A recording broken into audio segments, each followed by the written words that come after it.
What is up, everybody? How you doing today?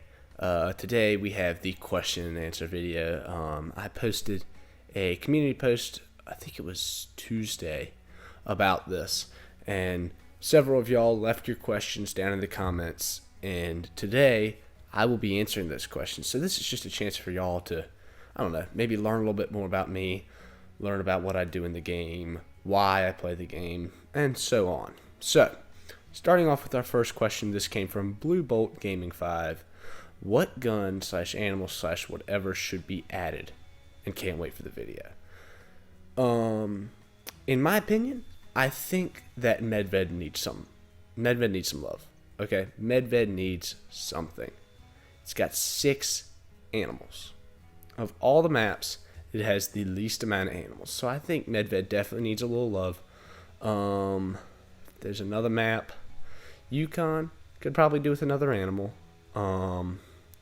If I was to add one on Medved, though, maybe like an Arctic fox or something. Do they have those over there?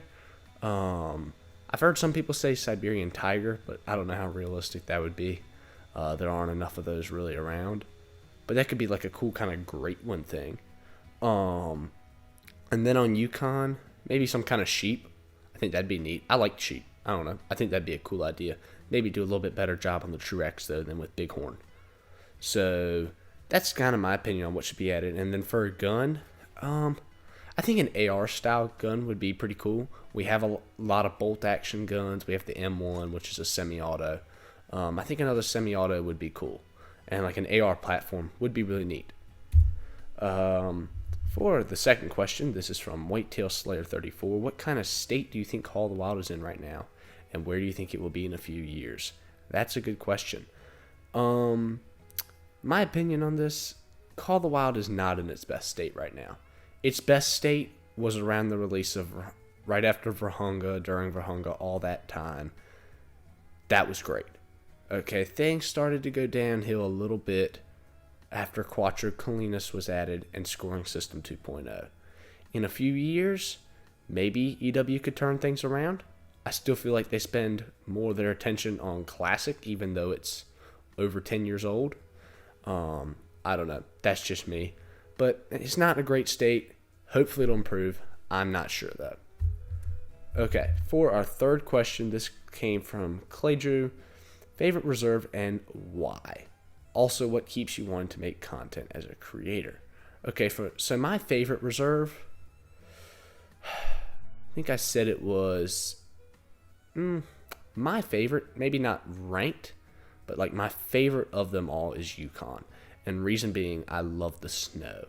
The snow is awesome. It's a mechanic that you don't see anywhere else in the game. And I think Yukon was the last map that EW really took their time on. All the other maps feel kind of rushed. Yukon really feels like they took their time with it, and it's a fantastic map because of that.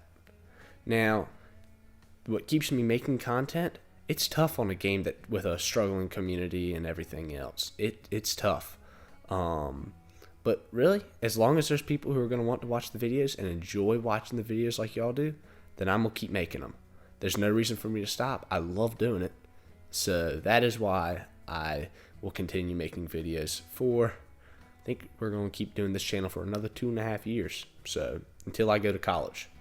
So, alright. This is from Juice. Will you ever play other games on the channel? So I have thought about this. I've done some other games on streams, but haven't had the same responses to them. I've tried other games and haven't had the same response because this is primarily a Call of the Wild channel. But if Call of the Wild keeps going downhill, I might have to switch. I mean, I might still play some Call of the Wild, but I might do like a Zaggy's done and do some other games. Not just Call of the Wild all the time, even though I love the game. Ultimate Hunting sounds like a great game that's coming in a couple, coming next year, I think? Sounds like a fantastic game. I'm definitely going to get it, and we'll probably make some videos on it. So, hope you're all looking forward to that. Why is your YouTube name Fishin Frenzy? And this came from, I'm not even going to bother pronouncing it. I'm sorry. I'm horrible with pronunciation. I don't want to butcher this. So, we're just going to say DS. Alright, so this came from DS. And I just chose this because this was an account name that I'd had for years and years, something that I made up a long time ago. And I couldn't really think of anything that sounded original. And even though, yes, this is a hunting channel and it's named Fishin' Frenzy, because I had anticipated doing some fishing games as well, but I haven't had the same response from them that I've had from the hunting game, so I never did that. But originally, it was supposed to be Fishin' Frenzy because I was going to do some fishing games, but I kind of like how it is. I mean, just outdoors, that kind of thing. I love it. All right, and this came from Eric Anderson. What is the dumbest way you've messed up a diamond? If I had to guess, it was probably my level 4 diamond bighorn that I messed up because I zeroed for 75 instead of 300. Thought I clicked R1 twice, and I had actually only clicked it once. So it put my zero on 75 instead of 300. And that would have been my first diamond bighorn that I'd spent like a year looking for, and took me a whole nother month after that to finally find another level 5, and of course it was a troll. So, but yeah, that was the dumbest way I've messed up a diamond. What got me into the game? And this is a really good question. So, a friend at my school told me about this game and how he loved playing it. And I was like, you know what? A hunting game. I don't have one of those. I want to try it. Sounds like so much fun. And then I started watching videos with Flinner, and I got addicted to the game, and I finally found it on Amazon on sale, the 2019 edition. And I was like, I have to get this. This is awesome. And I went ahead and got the game and have loved it ever since. And finally, during quarantine, I decided to do a YouTube channel on it. So that is where we are now. So my favorite IRL hunting story about an IRL hunt. This came from T. Vaughn. Oh my gosh, have I got a story for you. So, one time, I went hunting with my cousins in Indiana. And this was around Thanksgiving. And we were just having fun, sitting in the tree stand. Didn't really expect to shoot anything, but I think one of my cousins did end up shooting a doe that day. But that morning, we got a text from the farmer. And he said that there's a rogue cow on the loose. Okay, understand me. A rogue cow, like 600-pound cow, on the loose in the woods. It's aggressive and needs to be killed. And we're like, well, shoot, all we've got is a 30-30. What are we going to do with this? And a little bit later, we see the cow about 300 yards across the field from us, just running along the edge of the field. And we're like, that's the cow. The thing was huge. It looked like an elk. It was so big. It's absolutely massive. And it went off into the woods. We didn't see it for a long time.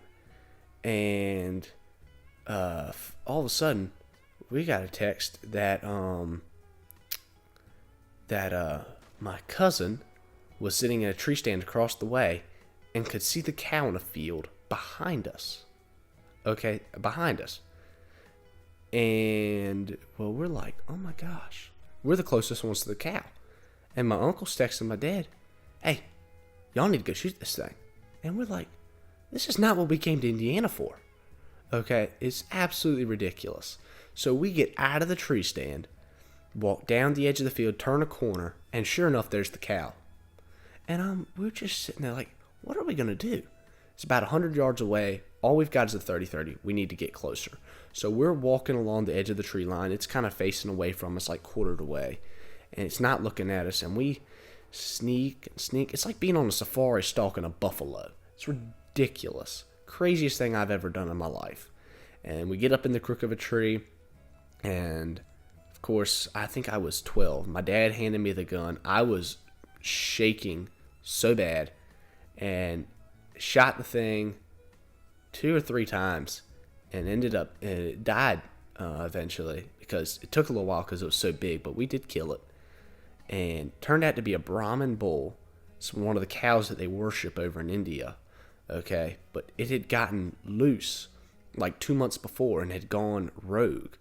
And that morning, the farmer had seen it. It had been blowing at him, snorting, and he's like, this thing's dangerous. And all of a sudden, the thing puts its nose to the ground and tracked us from our truck to the tree stand that we had sat in, okay, along that edge. It tracked us with its nose to the ground. That thing was stalking us.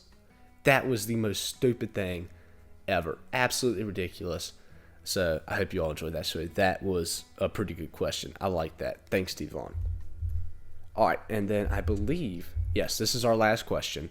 This came from NASCAR Red Panda. And for the question and answer, do you use the kill and claim strategy? I have tested it and it does work. But do you use it or plan to use it? So, I had actually never used it. I had no idea that was even a thing.